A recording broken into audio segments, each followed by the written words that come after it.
Hello बच्चों। यहां दिया है sphere A is moving with speed u and rotating with an angular velocity omega makes head on elastic collision with identical stationary sphere b there is no friction between a and b।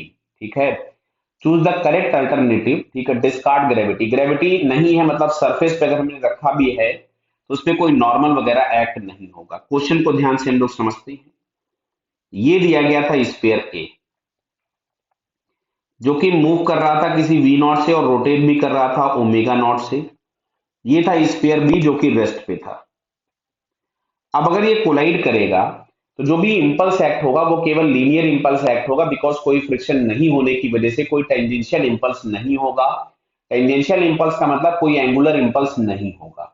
तो जो भी transfer होगा वो केवल और केवल linear momentums का transfer होगा, कोई एंगुलर मोमेंटम का ट्रांसफर नहीं होगा।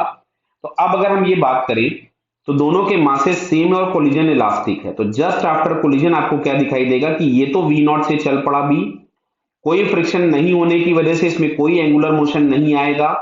और ये जो ए है इस पे कोई फ्रिक्शन नहीं होने की वजह से कोई भी एंगुलर इंपल्स नहीं आने की वजह से ये ओमेगा से रोटेट करता रहेगा। तो जो नीचे मैंने डायग्राम बनाया this is just after collision. अब देखते हैं जरा option A will stop moving but continues to rotate with the angular velocity omega. जो भी उसकी इनिशियल थी उससे रोटेट करेगा, पहला ऑप्शन करेक्ट हो गया। A comes to rest and stop rotating, गलत। ये तब पॉसिबल हो सकता था कि रोटेशन बंद हो जाता जब ए और बी के बीच में फ्रिक्शन होता। जो इंपल्स होता है उसकी वजह से एक एंगुलर इंपल्स आता, उस एंगुलर इंपल्स की वजह से बाकी आगे की सारी कहानी होती, लेकिन स्मूथ दिया है तो कुछ चेंज नहीं होगा। B will move with speed u without rotating. देखो दिख रहा है यहाँ पे इनिशियल स्पीड इन्होंने यू लिख रखी है, शायद क्वेश्चन में देखता हूं मैं एक बार।